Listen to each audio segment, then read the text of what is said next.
Halo guys, jumpa lagi dengan saya guys. Di kesempatan kali ini guys, saya sangat senang sekali guys. Mengapa guys? Karena saya mendengar khotbah dari anak kecil, dan ini sungguh menggugah hati kita untuk mendengarnya guys. Bahkan kita dengan semangat, dengan luar biasa mendengarkan khotbah anak-anak ini guys. Anak ini sangat luar biasa dalam berkhotbah, dan dia menjelaskan bahwa kita harus mengasihi Tuhan dengan segenap hati dan juga mengasihi manusia. Dia menjelaskan tentang 10 hukum Taurat, yaitu dari 1 sampai ke 4, yaitu tentang mengasihi Tuhan, tentang kasih kita terhadap Tuhan. Dan dijelaskan di pasal yang dari nomor kesekian sampai ke 10 itu kita harus mengasihi manusia. Seperti juga yang tertulis dalam Injil bahwa kita harus mengasihi, hukum terutama dalam mengasihi Tuhan Allah dengan segenap hatimu, dengan akal budimu, dengan semuanya. Dan hukum yang kedua yang sama dengan itu, mengasihi manusia. Anak itu juga menjelaskan bahwa orang yang tidak beragama saja tetap mengasihi manusia. Mengapa di hukum itu, firman Tuhan itu harus mengasihi Tuhan dulu terlebih dahulu? Seperti itu. Anak itu mengatakan itu sangat penting karena itu membedakan kita dari orang lain. Mengapa dia bilang kalau kita mengasihi sama manusia saja? Kenapa? Mengasihi sama manusia itu seperti nomor 2 kan. Karena semua orang bisa mengasihi sesamanya tanpa memiliki agama. Seperti itu. Semua agama pasti mengasihi sesamanya seperti itu. Dan bisa dilakukan oleh siapa saja tanpa bertuhan, orang yang percaya kepada Tuhan. Seperti itu. Anak ini juga menjelaskan setan pun seperti itu. Yang tidak dimiliki oleh setan adalah mengasihi Tuhan. Setan itu tidak pernah mengasihi Tuhan sampai selama-lamanya. Jadi dia katakan ketika kita tidak mengasihi Tuhan, tapi mengasihi sesama saja, berarti kita adalah setan juga guys. Jadi anak ini luar biasa menjelaskannya guys. Oleh karena itu guys, kita harus mengasihi Tuhan dengan segenap hati. Karena ketika kita mengasihi Tuhan dengan segenap hati, jiwa dan raga, akal budi, maka tentunya kita juga akan mengalami kemuliaan Tuhan, mengalami kasih Tuhan, dan kita akhirnya mengasihi orang lain. Itu guys. Karena kalau kita mengaku kita percaya sama Tuhan, mengasihi Tuhan, tapi tidak mengasihi manusia, berarti kita bohong, kita tidak punya Tuhan.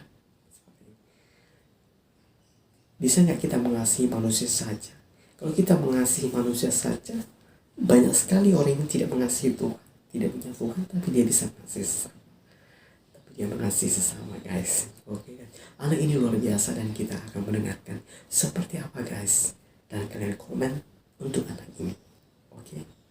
Apakah arti kasih? Kasih yang benar adalah mengasihi Tuhan dan mengasihi sesama.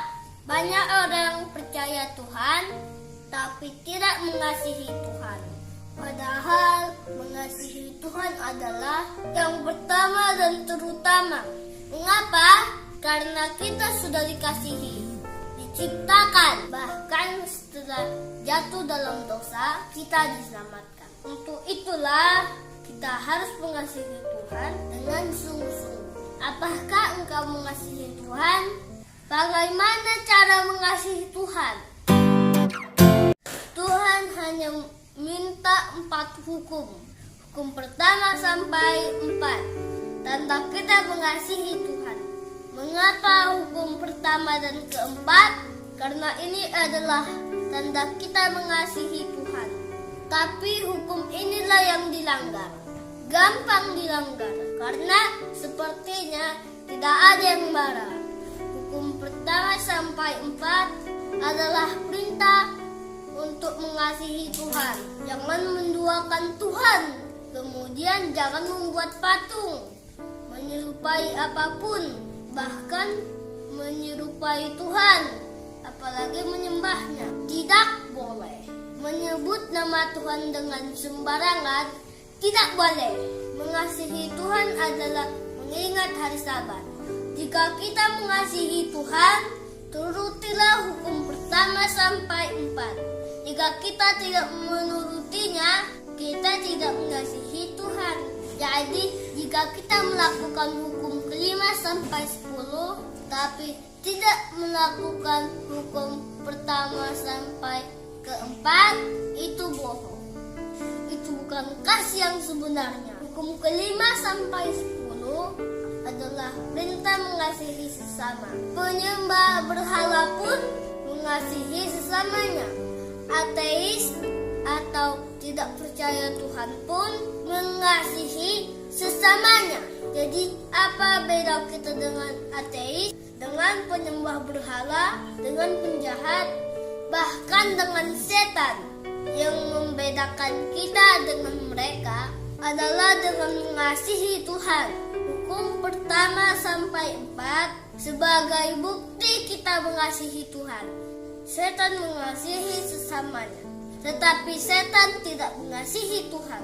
Penjahat pun mengasihi sesamanya, tapi tidak mengasihi Tuhan. Jadi siapa yang tidak mengasihi Tuhan tidak menurut hukumnya. Tak menurut hukumnya, termasuk hukum pertama sampai 4 adalah pengikut setan. Mengapa bukan hukum kelima sampai 10 yang dirombak? Karena setan pun mengasihi sesamanya, penjahat pun mengasihi sesamanya. Itu makanya hukum Tuhan yang dirombak. Setan tidak mengasihi Tuhan. Orang yang tidak mengasihi Tuhan adalah pengikut setan.